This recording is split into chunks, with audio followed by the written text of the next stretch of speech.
जय श्री राधे कृष्णा। नमस्कार प्रिय भक्त गणों, आप सभी को आगामी निर्जला एकादशी की हार्दिक बधाई एवं अनंत शुभकामनाएं। दोस्तों, साल का सबसे कठिन व्रत देव व्रत निर्जला एकादशी आने को है। बहुत ही विष्णु प्रिय तिथि है और इस दिन जप तप पूजा जो भी करता है मनुष्य, इससे विष्णु भगवान का सानिध्य उसे जरूर प्राप्त होता है।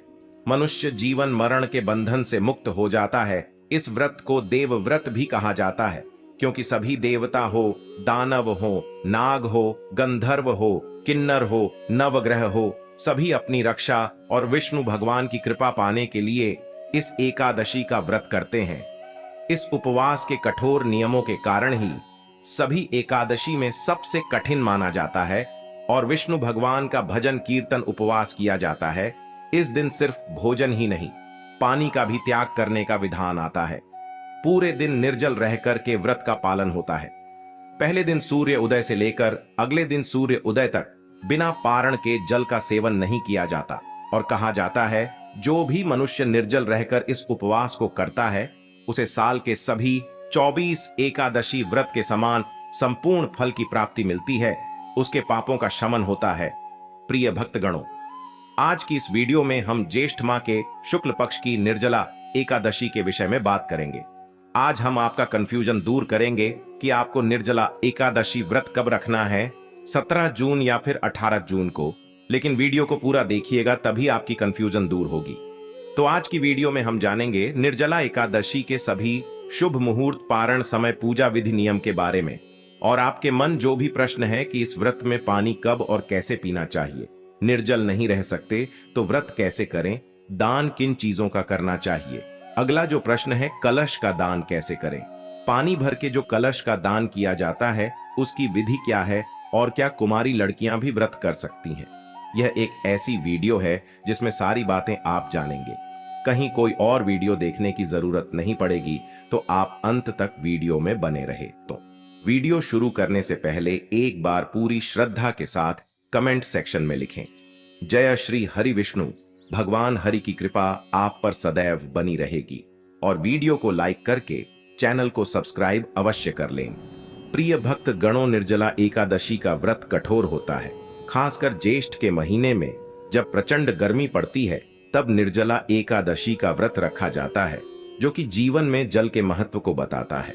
लेकिन अगर आपने निर्जला एकादशी का व्रत रखा है और आपको बहुत अधिक प्यास लग रही है या ऐसी स्थिति आ पड़े कि जल के बिना प्राण संकट में आ जाए, तो इसके लिए शास्त्रों में कुछ उपाय भी बताए गए हैं जिससे कि आपकी प्यास भी बुझ जाएगी और कोई दोष नहीं लगेगा। साथ ही विधि से जल ग्रहण करने पर आपका व्रत भी निष्फल नहीं होगा। आइए जानते हैं क्या है वह उपाय। निर्जला एकादशी में व्रत के दौरान अगर आपको अधिक प्यास लग रही है तो आप ओम नमो नारायणाय मंत्र का 12 बार जाप करें। इसके बाद चांदी, पीतल या मिट्टी धातु के पात्र में पानी में गंगा जल मिलाकर भर दें। इसके बाद आप घुटने और हाथों को जमीन पर रखकर पशुवत जल पी सकते हैं। इससे व्रत निफल नहीं होता है। इस तरह से जल पीने के बाद आप पूर्ण व्रत का पालन करें और अगले दिन यानी द्वादशी तिथि को विधिपूर्वक एकादशी व्रत का पारण करें। निर्जला एकादशी में व्रत के दौरान अगर आपका गला सूख रहा है तो आप आचमन कर सकते हैं। इसके अलावा आप कुल्ला करके पानी को बाहर निकाल सकते हैं। इससे पानी गले से नीचे नहीं जाएगा और आपका व्रत भी नहीं टूटेगा। अब बात करें, निर्जल नहीं रह सकते हैं तो क्या करें। अगर व्रत करना चाहते हैं, हमारे मन में श्रद्धा है कि हम श्री हरि विष्णु का यह व्रत करें, उनकी कृपा हमें भी प्राप्त हो, लेकिन हम निर्जल नहीं रह पाते हैं, तो हमें क्या करना चाहिए। अगर आप निर्जल नहीं रह पाते हैं, जैसे कि कुछ समय कुछ ऐसे भी नियम होते हैं, जैसे कि हम प्रातः काल की संकल्प ले ले कि हम आज सूर्योदय से लेकर कल सुबह तक निर्जल ही रहने वाले हैं, तो आपको संकल्प का पालन करना चाहिए और आपको यह नियम पालन करने का पूरा प्रयास करना चाहिए। लेकिन अगर आप व्रत में संकल्प लेते हैं कि हम यथासंभव निर्जल रहने का प्रयास करेंगे, जितनी हमारे शरीर में क्षमता है उतना हम प्रयास करेंगे कि हम निर्जल रह पाए, तो आप प्रयास करें। जितनी समय आप निर्जल अधिक से अधिक रह सकते हैं, मान लीजिए आप दोपहर तक रह सकते हैं निर्जल, तो दोपहर तक रहेंगे। दोपहर में फिर श्री हरि विष्णु से प्रार्थना कर लीजिए, पूजा आराधना करके आप जल ग्रहण कर लीजिए। अगर आप नहीं रह पाते हैं और आप चाहे तो शाम तक रह लीजिए, मतलब अपने शरीर की आखिरी क्षमता तक हमें कोशिश करना चाहिए व्रत को पूरा करने का। तो अगर आप शाम तक रह पाते हैं, देर शाम को, फिर आप भगवान श्री हरि विष्णु पूजा आराधना करते हैं, आरती करते हैं। उसके बाद थोड़ा सा जल आचमन में लेकर ग्रहण कर सकते हैं। दूसरी चीज, अगर आप बिल्कुल भी निर्जल नहीं रह पाते हैं तो आप जल के साथ भी इस व्रत को रख सकते हैं। ऐसे में आपको चाहिए कि आप जल आहार करें, मतलब आपको फल नहीं लेना है, कोई चीज ऐसे दांतों से चबा कर नहीं खानी है। आप जल के साथ या फिर आप चाय ले लीजिए, जूस वगैरह लेकर इस व्रत को कर लीजिए। अगर आप बिल्कुल भी निर्जल नहीं रह पाते हैं, शारीरिक रूप से अस्वस्थ है, तो आप इस तरह से भी व्रत का पालन कर सकते हैं। आप सिर्फ जूस चाय द्वारा, जल द्वारा इस व्रत को कर लीजिए, मतलब जलाहा के द्वारा। अगला जो नियम है कि अगर आप जल से भी सक्षम नहीं हैं, आपको कुछ ना कुछ खाना जरूरी है। आप शारीरिक रूप से स्वस्थ नहीं है तो आप फलाहार के द्वारा भी इस व्रत को कर सकते हैं। फल के अलावा अगर आप बुजुर्ग हैं, आप चाहते हैं व्रत का फल आपको मिले, कुछ तो मिले, जितना भी हम करेंगे कम से कम भगवान श्री हरि विष्णु की कृपा कुछ तो हमें प्राप्त हो, तो ऐसे में आपको चाहिए कि आप एक समय अन्न ले लीजिए, या फिर आप भी जो फलाहारी भोजन होते हैं आप उसे ग्रहण करके भी व्रत के नियम का पालन कर सकते हैं। मतलब आप जितना भी आप प्रयास करें कि आज का दिन आपका व्यर्थ ना जाए। निर्जला एकादशी है, साल की सबसे बड़ी एकादशी है, तो आप अधिक से अधिक अपनी शारीरिक क्षमता के अनुसार भगवान श्री हरि विष्णु की कृपा प्राप्त कर सके, तो आप व्रत के जो भोजन होते हैं, फलाहारी भोजन जो होते हैं, आप उसे लेकर के भी व्रत कर सकते हैं। सेंधा नमक ले सकते हैं, और आप जैसे कि व्रत फूड जो होते हैं, कुत्तू का आटा, सिंघाड़े का आटा, इसके द्वारा भी व्रत कर सकते हैं। अगर आप इससे भी सक्षम नहीं हैं तो मैं आपको कहूंगा कि आप अन्न लीजिए, सात्विक भोजन लीजिए। सात्विक भोजन का मतलब लहसुन प्याज का त्याग कर दीजिए, इससे भी आपको एकादशी का पुण्य फल प्राप्त होगा। व्रत की कथा सुनिए और आज भगवान की पूजा आराधना कीजिए, उनके मंत्रों का जाप कीजिए। अधिक से अधिक समय भगवान श्री हरि विष्णु के चरणों में आप व्यतीत कीजिए। तो आप अगर अन्न लेकर भी इस व्रत को सात्विक विधि से पालन कर लेते हैं तो भी आपको भगवान श्री हरि विष्णु की कृपा जरूर मिलेगी। वैसे निर्जला एकादशी का नियम है कि हमें पूरी तरह से निर्जल रहकर ही व्रत करना चाहिए। तो अगर आप स्वस्थ हैं, शारीरिक रूप से सक्षम हैं कि आपने निर्जल रह पाए, तो कोशिश करें कि एकादशी के सूर्योदय से लेकर एकादशी द्वादशी के सूर्योदय तक निर्जल रहे, तभी इस व्रत का संपूर्ण फल हमें प्राप्त होगा। बाकी जो नियम है, जैसे जल आहार, फलाहार या फिर अन्न का आहार ले रहे हैं, तो इसमें यह हो जाएगा कि आपको एकादशी का कुछ फल तो अवश्य प्राप्त होगा। श्री हरि विष्णु की कृपा तो मिलेगी, क्योंकि आपने अपने शरीर की क्षमता के अनुसार प्रयास किया। इस विधि से आप रह सकते हैं। अगली चीज, निर्जल व्रत रह रहे हैं, हमें संकल्प लिया है निर्जल का, लेकिन क्या हम चाय और दूध बगैर पी सकते हैं या फिर जूस ले सकते हैं? नहीं। अगर आपने निर्जल व्रत का संकल्प लिया है, मतलब जल नहीं पी रहे हैं, तो यह कोई विकल्प नहीं होता है कि जल नहीं लेंगे, लेकिन हम चाय पी लेंगे, दूध ले लेंगे, जूस ले लेंगे और हमारा व्रत फिर भी निर्जल कहां जाएगा? नहीं, यह बिल्कुल गलत है। अगर आप निर्जल है, मतलब आप सिर्फ निर्जल है, आप आचमन से ही जल ले सकते हैं, जो पूजा के समय आचमन नहीं ली जाती है। तो इसी तरह से हमें निर्जल रहना चाहिए और व्रत अपनी शारीरिक क्षमता के अनुसार ही रखा जाता है।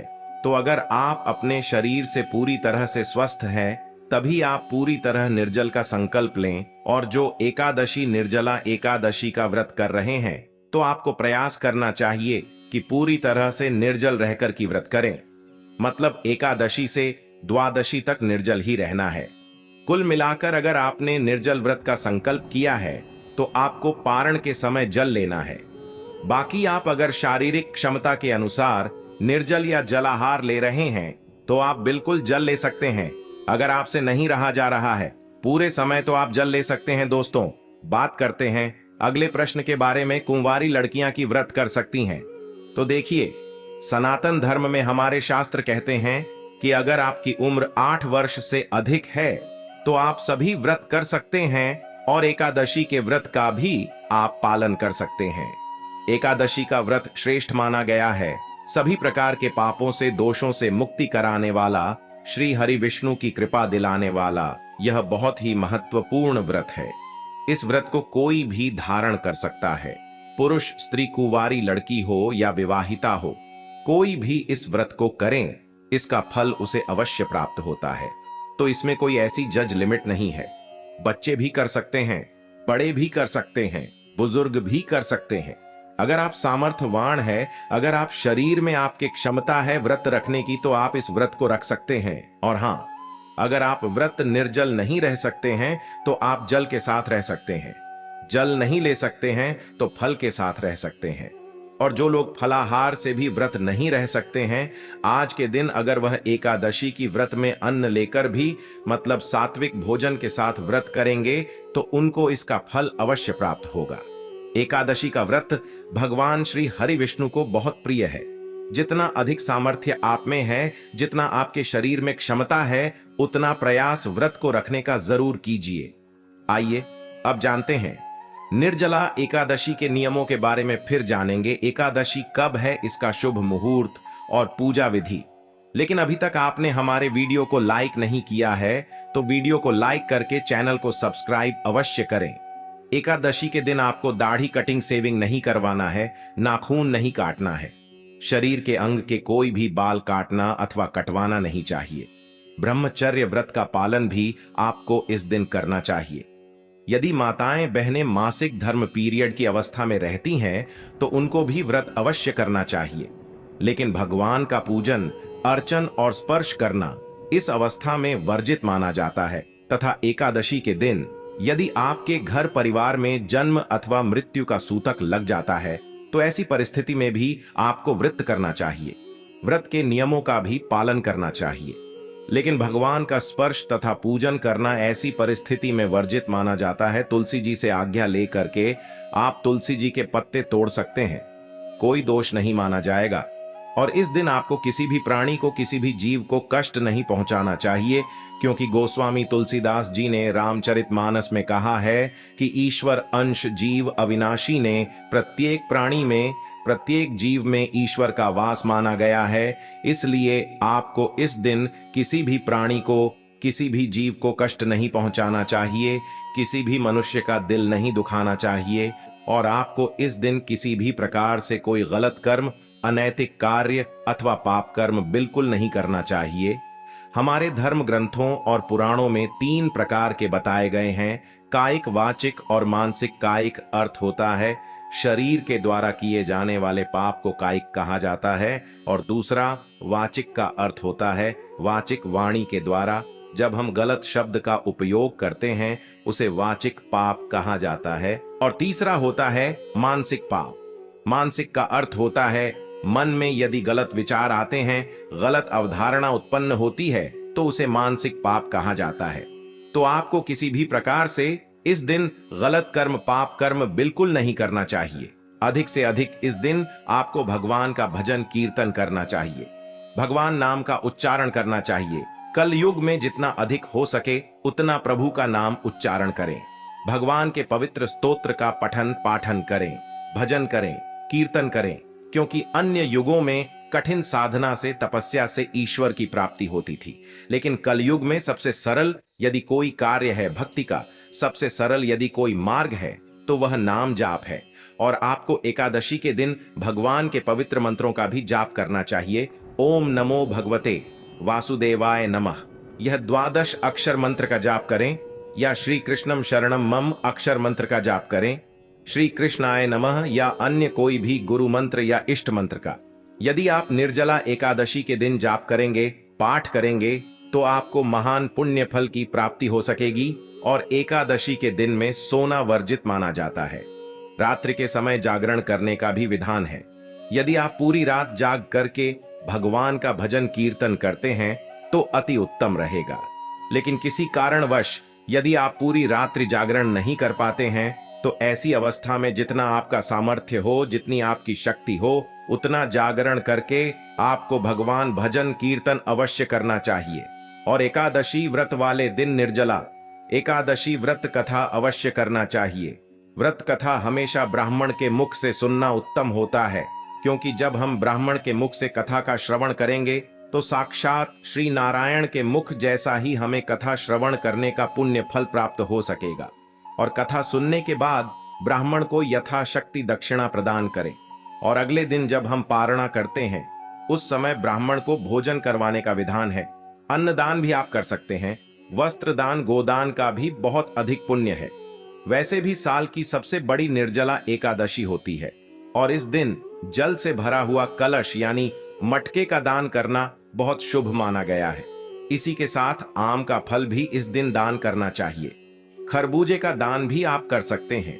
और इसके अलावा अन्य कोई भी वस्तु यदि आप एकादशी के दिन दान करते हैं तो आपको महान पुण्य फल प्राप्त होगा। लेकिन एकादशी के दिन दान नहीं कर पाते हैं तो आप द्वादशी के दिन भी दान कर सकते हैं। साथ ही एकादशी के दिन गौ दान करने का भी बहुत अधिक पुण्य है, क्योंकि गौ दान से बड़ा कोई भी दान नहीं होता है। और जो मनुष्य अपने जीते जी यदि अपने हाथ से अपने सामने किसी ब्राह्मण को गौ दान कर देता है, उस अनंत जन्मों के पाप जो होते हैं वह नष्ट हो जाते हैं और उसके पुण्य का उदय होता है तथा उसको किसी भी प्रकार की यम यातना नहीं भोगनी पड़ती है। क्योंकि जब हम जाने अनजाने में गलत कर्म करके मृत्यु को प्राप्त होते हैं तो हमको नरक की भयंकर सजाओं को भोगना पड़ता है और वैतरणी में हमको पटका जाता है। ऐसे में यदि हम अपने सामने किसी ब्राह्मण को गौ दान कर देते हैं तो हमको वैतरणी की सजा नहीं मिलेगी। यम यातना से हम बचे रहेंगे और हमें वैकुंठ लोक की प्राप्ति होगी। प्रभु के परम धाम की अवश्य ही हमको प्राप्ति होगी।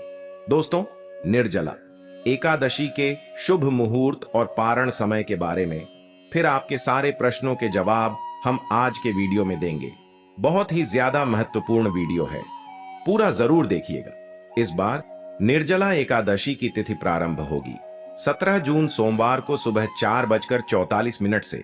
इसके साथ ही तिथि समाप्त होगी 18 जून मंगलवार की सुबह 6:25 पर। और एकादशी व्रत के नियमों के अनुसार इस बार 18 जून मंगलवार को निर्जला एकादशी का व्रत रखा जाएगा। इस दिन सर्वार्थ सिद्धि योग का निर्माण भी हो रहा है। सर्वार्थ सिद्धि योग का समय सुबह 5:24 से 6 बजे तक रहेगा। अब आप सोच रहे होंगे कि जब 17 जून को सूर्योदय से पहले ही एकादशी तिथि लग रही है तो 17 जून को उपवास क्यों नहीं रखा जाएगा। तो देखिए, क्योंकि अगले दिन 18 जून को तो बाद सूर्योदय से लेकर दोपहर तक हरिवासर का समय रहने वाला है और हरिवासर का समय समाप्त होगा 18 जून मंगलवार को दोपहर 12 बजे तक। एकादशी व्रत के नियमों के अनुसार जब तक हरिवासर रहता है तब तक एकादशी का उपवास वास नहीं खोला जाता।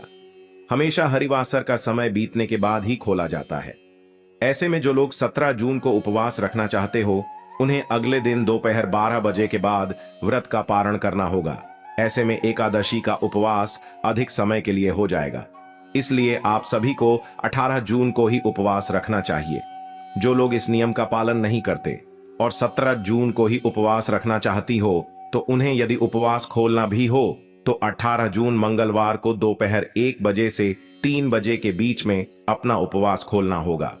हालांकि शास्त्र सम्मत तथ्य यही है कि जब भी एकादशी तिथि इस तरह से 2 दिन पड़ती है तब सभी को, चाहे वह गृहस्थ जन हो या वैष्णव जन हो, उन्हें दूजी एकादशी का ही उपवास रखना चाहिए। 18 जून मंगलवार को सूर्योदय होगा। सुबह 5:45 पर सूर्यास्त होगा। शाम 7:12 पर। इस दिन ब्रह्म मुहूर्त सुबह 4:09 से 4:47 तक रहेगा। शिव योग सारा दिन रहेगा जो कि रात 9:28 पर समाप्त हो जाएगा। बाद में सिद्ध योग प्रारंभ हो जाएगा। अभिजीत मुहूर्त दोपहर 12:01 से 12:54 तक रहेगा और राहुकाल दोपहर 3 बजे से 4:30 तक रहेगा। 19 जून बुधवार को सूर्योदय होगा। सुबह 5:45 पर सूर्यास्त होगा। शाम 7:10 पर ब्रह्म मुहूर्त, सुबह 4:09 से 4:87 तक रहेगा। सिद्ध योग सारा दिन रहेगा जो कि रात 9:11 पर समाप्त होगा और इसके बाद साध्य योग प्रारंभ हो जाएगा। यह सभी लोग बहुत ही शुभ है। इन शुभ योगों में रखी गई पूजा, रखा गया उपवास फलित होता है। विशाखा नक्षत्र शाम 5:23 तक रहेगा बाद में अनुराधा नक्षत्र प्रारंभ हो जाएगा और इस दिन राहु काल दोपहर 12 बजे से 1:30 बजे तक रहेगा। द्वादशी तिथि प्रारंभ होगी 18 जून मंगलवार की सुबह 6:26 से और समाप्त होगी 19 जून बुधवार की सुबह 7:28 पर। क्योंकि बुधवार को सुबह जल्दी ही द्वादशी तिथि समाप्त हो जाएगी, इसलिए तिथि समाप्त होने से पहले पहले आपको उपवास खोल लेना होगा। अब जाने का पारण मुहूर्त के बारे में। 19 जून बुधवार को एकादशी व्रत का पारणा किया जाएगा। सुबह 5:28 से सुबह 7:28 तक। निर्जला एकादशी व्रत का पारण, जो तिले पारण यानी कि तिल से व्रत का पारण है, यह संभव ना हो तो आप जल से, तुलसी दल से या फल से व्रत का पारण करें। उम्मीद करता हूं आज की वीडियो में जो आप लोगों के मन में प्रश्न थे, उन प्रश्नों के जवाब जो मैंने दिए उनसे आप संतुष्ट होंगे। वीडियो आपको अच्छी लगी हो तो वीडियो को लाइक कर दीजिए।